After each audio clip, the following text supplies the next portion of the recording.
Hi hello once again welcome to the legend YouTube channel. ಆತ್ಮೀಯ ವಿದ್ಯಾರ್ಥಿಗಳೇ, KCET ಗೆ ಸಂಬಂಧಪಟ್ಟ ಹಾಗೆ ಒಂದು ಲೇಟೆಸ್ಟ್ ಆಗಿರುವ ಒಂದು ಅಪ್ಡೇಟ್ ಇದೆ. ನಿಮಗೆ ಎಲ್ಲರಿಗೂ ಗೊತ್ತಿರುವ ಹಾಗೆ ಪ್ರೀವಿಯಸ್ ಆಗಿ ವೆರಿಫಿಕೇಶನ್ ಸ್ಲಿಪ್ ನ ಡೌನ್ಲೋಡ್ ಮಾಡಿದ್ರು. ಅದರಲ್ಲಿ ಬಹಳಷ್ಟು ಗೊಂದಲಗಳಿದ್ವು. ಕೆಲವೊಬ್ಬರದು ಆರ್ಡಿ ಸಂಖ್ಯೆ ಆಗಿರ್ಬೋದು, ಡೇಟ್ ಆಫ್ ಬರ್ತ್ ಆಗಿರ್ಬೋದು, ಹಾಗೆ ಅವರ ಒಂದು ರಿಸರ್ವೇಶನ್ಸ್ ಏನಿದೆ SC ST ಕನ್ನಡ ಮಾಧ್ಯಮ ಗ್ರಾಮೀಣ ಈ ತರದಲ್ಲಿ ಕೆಲವೊಂದು ಅಪ್ಡೇಟೇ ಆಗಿರಲಿಲ್ಲ. ಕೆಲವೊಂದು ನೀವು ಅಪ್ಲೈ ಮಾಡಿದ್ರು ಕೂಡ ಅಲ್ಲಿ 00 ಅಂತ ಹೇಳಿ ಡಿಸ್ಪ್ಲೇ ಆಗ್ತಿತ್ತು, ಅಥವಾ ಅಲ್ಲೇನು ಆಪ್ಷನ್ಸ್ ಇರ್ತಿರ್ಲಿಲ್ಲ. ಈ ರೀತಿ ಆದಂತಹ ಗೊಂದಲಗಳನ್ನ ಸರಿ ಮಾಡ್ಕೊಳ್ಳೋದಕ್ಕೆ ಏನು ಅನ್ನುವಂತ ಒಂದು ದಾರಿ ಹುಡುಕಿದಾಗ ಅವರು ಆಗ ಹೇಳಿದ್ರು, ಬೆಂಗಳೂರಿಗೆ ಬಂದು ನೀವೇನ್ ಮಾಡ್ಬೇಕು, ಸ್ಲಾಟ್ ನ ಬುಕ್ ಮಾಡಿ ನಮ್ಮ KEA ಮಲ್ಲೇಶ್ವರಂ ನೀವೇನ್ ಮಾಡ್ಬೇಕು, ಅದನ್ನ ವೆರಿಫಿಕೇಶನ್ ಮಾಡ್ಕೋಬೇಕು ಅಂತ ಮೊದಲಿಗೆ ಇನ್ಫಾರ್ಮೇಶನ್ ಹೇಳಿದ್ರು. ಬಟ್ ಈಗ ಒಂದು ಗುಡ್ ನ್ಯೂಸ್ ನ ಕೊಟ್ಟಿದ್ದಾರೆ. ನೀವು ಆ ಎಲ್ಲಾ ವೆರಿಫಿಕೇಶನ್ ಅಲ್ಲಿ ಏನು ತಪ್ಪಾಗಿದೆ ಅದೆಲ್ಲವನ್ನೂ ಸರಿ ಮಾಡ್ಕೊಳ್ಳೋದಕ್ಕೆ ಆನ್ಲೈನ್ ನಲ್ಲಿ ನಿಮ್ಗೆ ಏನ್ ಮಾಡಿದ್ದಾರೆ, ಆಪ್ಷನ್ ನ ಪ್ರೊವೈಡ್ ಮಾಡಿದ್ದಾರೆ. ಎಸ್, ಈ ಎಲ್ಲಾ ಏನು ಗೊಂದಲಗಳಿವೆ ಅದ್ರ ಬಗ್ಗೆ ಒಂದು ಡೀಟೇಲ್ ಆಗಿರುವಂತ ಒಂದು ಮಾಹಿತಿಯನ್ನ ಕೊಟ್ಟಿದ್ದಾರೆ. ಎಸ್, ಇಲ್ಲಿ ಮೆನ್ಷನ್ ಮಾಡಿದ್ದಾರೆ ನೋಡಿ, KEA ಮಲ್ಲೇಶ್ವರಂ ಬೆಂಗಳೂರು ಇಲ್ಲಿ ನಡೆಸಲು ಉದ್ದೇಶಿಸಿದ್ದ ವೆರಿಫಿಕೇಶನ್ ಪ್ರಕ್ರಿಯೆಯನ್ನು ರದ್ದುಪಡಿಸಲಾಗಿದೆ ಹಾಗೂ ಆನ್ಲೈನ್ ಮೂಲಕ ತಿದ್ದುಪಡಿ ಮಾಡಲು ಅವಕಾಶವನ್ನು ಕಲ್ಪಿಸಲಾಗಿದೆ. ಆನ್ಲೈನ್ ನಲ್ಲಿ ನೀವು ಡಾಕ್ಯುಮೆಂಟ್ ವೆರಿಫಿಕೇಶನ್ ಆಗಿರ್ಬೋದು, ಇನ್ ಕೇಸ್ ಯಾವ್ದ್ರಲ್ಲಿ ತಪ್ಪಾಗಿದೆ ಅದನ್ನ ಸರಿ ಮಾಡ್ಕೊಳ್ಳೋದಕ್ಕೆ ನಿಮಗೆ ಆಪ್ಷನ್ ಕೊಟ್ಟಿದ್ದಾರೆ. ಎಸ್ ನೋಡಿ, ಈ ಒಂದು ವಿಡಿಯೋದಲ್ಲಿ ಡೀಟೇಲ್ ಇನ್ಫಾರ್ಮೇಶನ್ ಕೊಟ್ಟಿದ್ದಾರೆ. ಎಲ್ಲೂ ಸ್ಕಿಪ್ ಮಾಡದೆ ಕಂಟಿನ್ಯೂಸ್ ಆಗಿ ನೋಡಿ. ಎಲ್ಲವೂ ಕೂಡ ಏನು ಗೊಂದಲಗಳಾಗಿದ್ವು ಅದಕ್ಕೆಲ್ಲವಕ್ಕೂ ಅವರು ಆನ್ಸರ್ ಕೊಡುವಂತಹ ಪ್ರಯತ್ನ ಮಾಡಿದ್ದಾರೆ. ಎಸ್, ಫಸ್ಟ್ ಪಾಯಿಂಟ್ ಏನಂತ ಹೇಳಿದ್ರೆ, ನೀವು ಬೆಂಗಳೂರಿಗೆ ಹೋಗುವಂತಹ ಅವಶ್ಯಕತೆ ಇಲ್ಲ. ಇನ್ ಕೇಸ್ ಏನಾಗಿದ್ರು ತಪ್ಪಾಗಿದ್ರೆ ಮಾತ್ರ, ತಪ್ಪಾಗಿಲ್ಲ ಅಂತ ಹೇಳಿದ್ರೆ ನೀವು ವರಿ ಮಾಡೋ ಅವಶ್ಯಕತೆ ಇಲ್ಲ. ಇನ್ ಕೇಸ್ ವೆರಿಫಿಕೇಶನ್ ಸ್ಲಿಪ್ ಅಲ್ಲಿ ಯಾವ್ದಾದ್ರು ಒಂದು ಮಾಹಿತಿ ತಪ್ಪಾಗಿದ್ರೆ ಮಾತ್ರ ಈ ಎಲ್ಲಾ ಮಾಹಿತಿಗಳು ಅಪ್ಡೇಟ್ ಆಗಿರುತ್ತೆ. ಎಸ್, ಇಲ್ಲಿ ಫಸ್ಟ್ ಒನ್ ಬೆಂಗಳೂರಿಗೆ ಅವ್ರು ಫಸ್ಟ್ ಹೇಳಿದ್ರು ಬೆಂಗಳೂರಿಗೆ ಬಂದು ಡಾಕ್ಯುಮೆಂಟ್ ವೆರಿಫಿಕೇಶನ್ ಮಾಡಿಸ್ಕೊಳ್ಬೇಕು ಅಂತ ಹೇಳಿ, ಅದನ್ನ ರದ್ದು ಮಾಡಿದ್ದಾರೆ. First information. ನೆಕ್ಸ್ಟ್ ಒನ್, ಅರ್ಜಿಯಲ್ಲಿ ಮಾಹಿತಿ ತಪ್ಪಾಗಿದ್ದಲ್ಲಿ ಮಾತ್ರ ತಿದ್ದುಪಡಿ ಮಾಡಿಕೊಳ್ಳಲು ಪ್ರಾಧಿಕಾರವು ಒಂದು ಡೇಟ್ ನ ಮೆನ್ಷನ್ ಮಾಡಿದರೆ ಅಂತಿಮ ಅವಕಾಶವನ್ನು ಪ್ರೊವೈಡ್ ಮಾಡಿದರೆ ಇಲ್ಲಿಂದ 2ನೇ ತಾರೀಕಿಂದ 4ನೇ ತಾರೀಕು, ಇದೇ ತಿಂಗಳು 2ನೇ ತಾರೀಕಿಂದ 4ನೇ ತಾರೀಕು ಅವ್ರೇನ್ ಮಾಡಿದ್ರು, ಫಸ್ಟ್ ಗೆ ಡಾಕ್ಯುಮೆಂಟ್ ವೆರಿಫಿಕೇಶನ್ ಆಫ್ಲೈನ್ ಅವರು ಆಪ್ಷನ್ ಕೊಟ್ಟಿದ್ರು. ಬಟ್ ಆದರೆ ಈಗ ಏನ್ ಮಾಡಿದ್ದಾರೆ, ಅಭ್ಯರ್ಥಿಗಳು ಮಾಹಿತಿ ತಪ್ಪಿದ್ದಲ್ಲಿ ಮಾತ್ರ, ಅಂದ್ರೆ ಯಾವ್ದಾದ್ರು ಕೆಟಗರಿ ಆಗಿರ್ಬೋದು, ಆದಾಯ ಪ್ರಮಾಣ ಆಗಿರ್ಬೋದು, ಅಥವಾ 371J ಆಗಿರ್ಬೋದು, ಇವೆಲ್ಲವುಗಳು ಏನಾದ್ರು ತಪ್ಪಾಗಿದ್ರೆ 1ನೇ ತಾರೀಕಿಂದ 4ನೇ ತಾರೀಕುವರೆಗೆ ಅವರಾಗಿಯೇ ಆನ್ಲೈನ್ ಮೂಲಕ ದಾಖಲಿಸಿ ನಂತರ 5ರಂದು ವೆರಿಫಿಕೇಶನ್ ಸ್ಲಿಪ್ ನ ಡೌನ್ಲೋಡ್ ಮಾಡ್ಕೋಬೇಕು ಅಂತ ಹೇಳಿ ಹೇಳಿದ್ದಾರೆ. I hope it is clear. 1ನೇ ತಾರೀಕಿಂದ 4ನೇ ತಾರೀಕುವರೆಗೂ ನಿಮಗೆ ಏನು ತಪ್ಪಾಗಿದೆ ಅದನ್ನ ನೀವು ಸರಿ ಮಾಡ್ಕೊಳ್ಬೇಕು. ಅದಾದ ನಂತರ ಅಂದ್ರೆ 5ನೇ ತಾರೀಕು ವೆರಿಫಿಕೇಶನ್ ಸ್ಲಿಪ್ ನ ನೀವು ಡೌನ್ಲೋಡ್ ಮಾಡ್ಕೊಳ್ಬೇಕು ಅಂತ ಹೇಳಿದ್ದಾರೆ. ಯಾವುದೇ ಆಫ್ಲೈನ್ ನೋಡಿ ಮತ್ತೆ ಮೆನ್ಷನ್ ಮಾಡಿದ್ದಾರೆ, no offline verification at KEA Bengaluru from 2 to 4. 2ರಿಂದ 4ನೇ ತಾರೀಕುವರೆಗೂ ಏನವರು ಉದ್ದೇಶಿಸಿದ್ರು ಆಫ್ಲೈನ್ ವೆರಿಫಿಕೇಶನ್ ಮಾಡಬೇಕು ಅಂತ ಹೇಳಿ, ಅದು ಇರೋದಿಲ್ಲ ಅಂತ ಹೇಳಿ ಹೇಳಿದ್ದಾರೆ. ಎಸ್, ಅದಾದ್ಮೇಲೆ ಮತ್ತೊಂದು ಬರುತ್ತೆ. ಇವಾಗ ಇಲ್ಲಿ ಕ್ಲಾಸ್ A, ಕ್ಲಾಸ್ B ಮತ್ತೆ ಕ್ಲಾಸ್ O ಅಭ್ಯರ್ಥಿಗಳದ್ದು ಕೆಲವೊಂದು ಮಾಹಿತಿ ಕೊಟ್ಟಿದ್ದಾರೆ.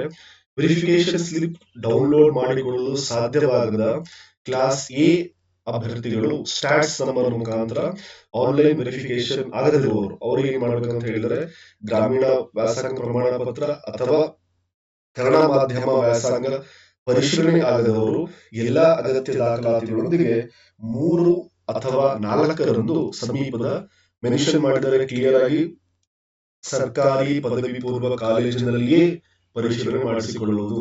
ನೋಡಿ, ಇನಿಷಿಯಲ್ ಡೇಸ್ ಏನಾಗಿತ್ತು ಅಂತ ಹೇಳಿದ್ರೆ, ನೀವು ಸ್ಟಡಿ ಮಾಡಿರುವಂತಹ ಕಾಲೇಜಲ್ಲಿ ವೆರಿಫಿಕೇಶನ್ ಮಾಡ್ಕೊಳ್ಬೇಕಾಗಿತ್ತು. ಇನ್ ಕೇಸ್ ಈಗ ಗ್ರಾಮೀಣ ವ್ಯಾಸಂಗ ಅಥವಾ ಕನ್ನಡ ಮಾಧ್ಯಮ ಏನಾದ್ರು ನಿಮಗೆ ಏನಾದ್ರು ವೆರಿಫಿಕೇಶನ್ ಆಗಿಲ್ಲ ಅಂತ ಹೇಳಿದ್ರೆ, ನೀವು 3ನೇ ತಾರೀಕು ಅಥವಾ 4ನೇ ತಾರೀಕು ಹತ್ರ ಇರುವಂತಹ ಗೌರ್ಮೆಂಟ್ PU ಕಾಲೇಜಿನಲ್ಲಿಯೇ ಅದನ್ನೇನ್ ಮಾಡ್ಕೋಬೇಕು, ವೆರಿಫಿಕೇಶನ್ ಮಾಡ್ಕೊಳ್ಬೇಕು. ಆಗ ನಿಮ್ಮ ವೆರಿಫಿಕೇಶನ್ ಸ್ಲಿಪ್ ಅಲ್ಲಿ ವೆರಿಫೈಡ್ ಅಂತ ಹೇಳಿ ಬರುತ್ತೆ, ಅಥವಾ ನಿಮ್ಮ ಆ ಒಂದು ಏನು ರಿಸರ್ವೇಶನ್ ಇರುತ್ತೆ ಅದು ನಿಮಗೆ ಅಪಿಯರ್ ಆಗುತ್ತೆ. ನೆಕ್ಸ್ಟ್, ಅದಾದ ನಂತರ ಕ್ಲಾಸ್ B ಅಥವಾ ಕ್ಲಾಸ್ O ವರೆಗಿನ ಅಭ್ಯರ್ಥಿಗಳ ಪರಿಶೀಲನೆ ಮಾಡಿರದಿದ್ದಲ್ಲಿ ದಾಖಲಾತಿಗಳ ಪರಿಶೀಲನೆಗೆ ಎಷ್ಟು ತಾರೀಕು, 1ರಿಂದ 4ನೇ ತಾರೀಕರಂದು KEA ಮಲ್ಲೇಶ್ವರಂ ಇಲ್ಲಿ ಹಾಜರಾಗುವುದು. ನೋಡಿ, ಮತ್ತೆ ಕ್ಲಿಯರ್ ಮೆನ್ಷನ್ ಮಾಡಿದರೆ ಕ್ಲಾಸ್ ಬಿ ಮತ್ತೆ ಕ್ಲಾಸ್ ಓ ಅಭ್ಯರ್ಥಿಗಳ ಪರಿಶೀಲನೆ ಮಾಡಿರದಿದ್ದಲ್ಲಿ ಅಂತವರಿಗೆ ಮಾತ್ರ ಅವ್ರು ಏನ್ ಮಾಡಿದ್ದಾರೆ, ಆಫ್ಲೈನ್ ಇಟ್ಕೊಂಡಿದ್ದಾರೆ. ಉಳಿದಿರುವಂತಹ ಎಲ್ಲಾ ಅಭ್ಯರ್ಥಿಗಳಿಗೂ ಅವರು ಆನ್ಲೈನ್ ವೆರಿಫಿಕೇಶನ್ಗೆ ಚಾನ್ಸ್ ಇದೆ. ಹಾಗಾಗಿ ಎಲ್ಲರೂ ಕೂಡ ಬೆಂಗಳೂರಿಗೆ ಹೋಗುವ ಅವಶ್ಯಕತೆ ಇಲ್ಲ. ಯಾರು ಕ್ಲಾಸ್ ಬಿ ಮತ್ತೆ ಕ್ಲಾಸ್ ಓ ಅಂಡರ್ ಬರ್ತಾರೆ, ಅವ್ರ ಡಾಕ್ಯುಮೆಂಟ್ ಏನಾದ್ರು ವೆರಿಫಿಕೇಶನ್ ಆಗಿಲ್ಲ ಅಂದ್ರೆ ಮಾತ್ರ ಅವ್ರೇನಾಗಬೇಕು, ಹಾಜರಾಗಬೇಕು ಬೆಂಗಳೂರಲ್ಲಿ. ದಾಖಲೆಗಳನ್ನು ಸಲ್ಲಿಸುವ ವಿವರಗಳನ್ನು ಪ್ರಾಧಿಕಾರದ ವೆಬ್ಸೈಟ್ ಅಲ್ಲಿ ಈ ಅಂಡರ್ ಯಾರು ಬರ್ತಾರೆ ಅವರು ಯಾವ್ಯಾವ ಡಾಕ್ಯುಮೆಂಟ್ಸ್ ತೆಗೆದುಕೊಂಡು ಹೋಗ್ಬೇಕು ಅದನ್ನ ಅವರು ವೆಬ್ಸೈಟ್ ಅಲ್ಲಿ ಮೆನ್ಷನ್ ಮಾಡಿದರೆ ಅದನ್ನು ತೆಗೆದುಕೊಂಡು ಹೋಗ್ಬೇಕು. ಮತ್ತೊಂದು ಮೆನ್ಷನ್ ಮಾಡಿದ್ರೆ ಕೆಇಎ ಮಲ್ಲೇಶ್ವರಂ ಬೆಂಗಳೂರು ಇಲ್ಲಿಗೆ ಯಾರು ಬರಬಾರದು. ನೋಡಿ, ಇಲ್ಲಿ ಎಲ್ಲರೂ ಸುಮ್ಮನೆ ನಾವು ಹೋಗ್ತಾರೆ ಅವರು ಹೋಗ್ತಾರೆ ಅಂತ ಹೋಗೋದಿಲ್ಲ, ಯಾರು ಬರಬಾರದು ಅಂತ ಮೆನ್ಷನ್ ಮಾಡಿದ್ದಾರೆ. ವೆರಿಫಿಕೇಶನ್ ಸ್ಲಿಪ್ ನಲ್ಲಿ ಯಾವುದೇ ವ್ಯತ್ಯಾಸವಿಲ್ಲದಿದ್ದಲ್ಲಿ ಅವ್ರಿಗೆ ಚಿಂತೆ ಮಾಡೋ ಅವಶ್ಯಕತೆ ಇಲ್ಲ. ವೆರಿಫಿಕೇಶನ್ ಸ್ಲಿಪ್ ಅಲ್ಲಿ ಹೇಗಿದೆ, ಎಲ್ಲಾ ಇನ್ಫಾರ್ಮೇಶನ್ ಕರೆಕ್ಟ್ ಆಗಿದೆ ಅಂತ ಹೇಳಿದ್ರೆ ನೀವು ಯಾವುದೇ ಈ ಒಂದು ಸ್ಟೆಪ್ ನ ಫಾಲೋ ಮಾಡೋ ಅವಶ್ಯಕತೆ ಇಲ್ಲ, ಹಾಗೂ ಬೆಂಗಳೂರಿಗೆ ಎಲ್ಲೂ ಹೋಗೋ ಅವಶ್ಯಕತೆ ಇಲ್ಲ. First point.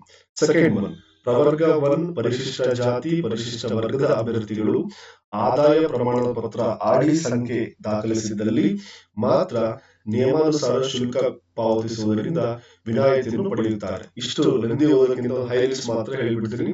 ಹಾಗೆ ಈ ಒಂದು PDF ನ ಗ್ರೂಪ್ ಅಲ್ಲಿ ಕೂಡ ಶೇರ್ ಮಾಡಿರ್ತೀನಿ, ನೀವು ಒಂದ್ಸರಿ ನೋಡ್ಕೊಳ್ಬಹುದು.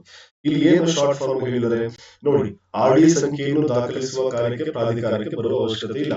ನೋಡಿ, ಮತ್ತೊಂದು ಮೆನ್ಷನ್ ಮಾಡಿದರೆ ಇಲ್ಲಿ SC/ST ಆಗಿದ್ದು ಅವರು ಕೂಡ ಏನಾದ್ರೂ ನಿಮ್ಮ ಈ ಫ್ಯಾಮಿಲಿ ಇನ್ಕಮ್ 10 lakh ಗಿಂತ ಅಬೋವ್ ಇದೆ ಅಂತ ಹೇಳಿದ್ರೆ 10 ಲಕ್ಷಕ್ಕೂ ಜಾಸ್ತಿ ಇರುವ ಪ್ರವರ್ಗ 1 ಪರಿಶಿಷ್ಟ ಜಾತಿ ಪರಿಶಿಷ್ಟ ಪಂಗಡ ಅಭ್ಯರ್ಥಿಗಳು ಆದಾಯ ಪ್ರಮಾಣ ಪತ್ರದ ಆಡಿ ಸಂಖ್ಯೆಯನ್ನು ನಮೂದಿಸುವ ಅಗತ್ಯವಿರುವುದಿಲ್ಲ. 10 ಲಕ್ಷಕ್ಕಿಂತ ಜಾಸ್ತಿ ಇದೆ ಅಂತ ಹೇಳಿದ್ರೆ ನಿಮ್ಗೆ ಯಾವುದೇ ಇನ್ಕಮ್ ಸರ್ಟಿಫಿಕೇಟ್ ನ ಆಡಿ ಸಂಖ್ಯೆಯನ್ನು ನಮೂದಿಸುವ ಅವಶ್ಯಕತೆ ಇರುವುದಿಲ್ಲ. ಇದೇ ರೀತಿ ಸಾಮಾನ್ಯ ವರ್ಗದ ಅಭ್ಯರ್ಥಿಗಳು 8 ಲಕ್ಷಕ್ಕೂ ಮೇಲ್ಪಟ್ಟ ಆದಾಯ ಇರುವ ಸಾಮಾನ್ಯ ವರ್ಗದ ಅಭ್ಯರ್ಥಿಗಳು ಆದಾಯ ಪ್ರಮಾಣ ಪತ್ರದ ಆಡಿ ಸಂಖ್ಯೆಯನ್ನು ನಮೂದಿಸುವ ಅವಶ್ಯಕತೆ ಇರುವುದಿಲ್ಲ. ಆದ್ದರಿಂದ ನೋಡಿ, ಕೆಲವೊಬ್ರು ಹೇಳ್ತಾ ಇದ್ರು ವೆರಿಫಿಕೇಶನ್ ಸ್ಲಿಪ್ ಅಲ್ಲಿ ಇನ್ಕಮ್ ಸರ್ಟಿಫಿಕೇಟ್ ಆಡಿ ಸಂಖ್ಯೆ ಇರೋ ಜಾಗದಲ್ಲಿ 00 ಬರ್ತಾ ಇದೆ. ಎಸ್, ಈ ಕಾರಣಕ್ಕೆ ಬರೋದಿಲ್ಲ. ಇನ್ ಕೇಸ್ ಆ ಇನ್ಕಮ್ ಸರ್ಟಿಫಿಕೇಟ್ ಅಲ್ಲಿ 8 lakh ಗಿಂತ ಅಬೋವ್ ಇದೆ ಅಂತ ಹೇಳಿದ್ರೆ ಅದು 0 ಎಂದು ಮುದ್ರಿಸಲಾಗಿದೆ. ಆದಾಯ ಏನ್ ಮಾಡೋದಿಲ್ಲ, ಅದು ತೋರಿಸೋದಿಲ್ಲ. ಆದ್ದರಿಂದ ಆದಾಯ ನಮೂದು ಮಾಡೋದು ಪ್ರಾಧಿಕಾರಕ್ಕೆ ಬರುವ ಅವಶ್ಯಕತೆ ಇರುವುದಿಲ್ಲ. ಅಲ್ಲಿ ಇನ್ಕಮ್ ಅಮೌಂಟ್ ನೋಡ್ಕೊಳ್ಳಿ, 8 lakh ಗಿಂತ ಬಿಲೋ ಇದೆಯಾ ವೆರಿಫಿಕೇಶನ್ ಮಾಡಿ, 8 lakh ಗಿಂತ ಜಾಸ್ತಿ ಇದೆ ಅಂತ ಹೇಳಿದ್ರೆ ಅದು 00 ಅಂತ ತೋರಿಸುತ್ತೆ. GM ಅವರಿಗೆ ಕ್ಯಾಟಗರಿ 1 SC/ST ಅವರಿಗೆ 10 lakh ಗಿಂತ ಅಬೋವ್ ಇದೆಯಾ, ಅಲ್ಲೂ ಕೂಡ 00 ಅಥವಾ ಯಾವುದೇ ರೀತಿ ಅಪ್ಲಿಕೇಬಲ್ ಆಗೋದಿಲ್ಲ. ಲಾಸ್ಟ್ ಒನ್ ಹೇಳಿದರೆ ಕೆಲವು ಅಭ್ಯರ್ಥಿಗಳಿಗೆ ವೆರಿಫಿಕೇಶನ್ ಸ್ಲಿಪ್ ಅಲ್ಲಿ ಜನ್ಮ ದಿನಾಂಕ, ತಿಂಗಳು, ದಿನಾಂಕಗಳು ಹಿಂದೆ ಮುಂದೆ ಆಗಿದ್ದಲ್ಲಿ ನೋಡಿ, ಡೇಟ್ ಆಫ್ ಬರ್ತ್ ಎಲ್ಲ ಕೆಲವರಿಗೆ ಮಂತ್ ಇರೋ ಪ್ಲೇಸ್ ಅಲ್ಲಿ ಡೇಟ್ ಬಂದಿರುತ್ತೆ, ಡೇಟ್ ಇರೋ ಪ್ಲೇಸ್ ಅಲ್ಲಿ ಮಂತ್ ಬಂದಿರುತ್ತೆ. ಈ ರೀತಿ ಏನಾದ್ರು ಮಿಸ್ಪ್ಲೇಸ್ ಆಗಿತ್ತು ಅಂತ ಹೇಳಿದ್ರೆ ಅಂತಹ ಅಭ್ಯರ್ಥಿಗಳು ಏನ್ ಮಾಡಬೇಕು, 5ನೇ ತಾರೀಕು ಮತ್ತೊಂದು ಹೊಸದಾಗಿ ವೆರಿಫಿಕೇಶನ್ ಸ್ಲಿಪ್ ನ ಡೌನ್ಲೋಡ್ ಮಾಡ್ಕೊಳ್ಳಿ, ಆಗ ಸರಿಯಾಗಿ ಬಂದಿರುತ್ತೆ ಅಂತ ಹೇಳಿದರೆ ಆ ಒಂದು ಉದ್ದೇಶಕ್ಕೋಸ್ಕರ ಮತ್ತೆ ನೀವು ಪ್ರಾಧಿಕಾರಕ್ಕೆ ಅಂದ್ರೆ ಬೆಂಗಳೂರಿಗೆ ಹೋಗುವಂತಹ ಅವಶ್ಯಕತೆ ಇರುವುದಿಲ್ಲ ಅಂತ ಹೇಳಿದ್ದಾರೆ. ಹಾಗಾಗಿ ಇದಿಷ್ಟು ಅವರು ಕೊಟ್ಟಿರುವಂತಹ ಮಾಹಿತಿ ಆಗಿರುತ್ತೆ. ಈ ಒಂದು PDF ನ ಟೆಲಿಗ್ರಾಮ್ ಹಾಗೆ ವಾಟ್ಸ್ಆಪ್ ಗ್ರೂಪ್ ಅಲ್ಲಿ ಕೂಡ ನಾನು ಶೇರ್ ಮಾಡಿದ್ದೀನಿ. ಹಾಗೆ ಈ ಒಂದು ಟೆಲಿಗ್ರಾಮ್ ಗ್ರೂಪ್ ನ ಲಿಂಕ್ ಅನ್ನು ಕೂಡ ನಾನು ಡಿಸ್ಕ್ರಿಪ್ಷನ್ ಅಲ್ಲಿ ಕೊಟ್ಟಿರ್ತೀನಿ, ನೀವು ಅಲ್ಲೂ ಕೂಡ ಕ್ಲಿಕ್ ಮಾಡಿ ಜಾಯಿನ್ ಆಗಬಹುದು.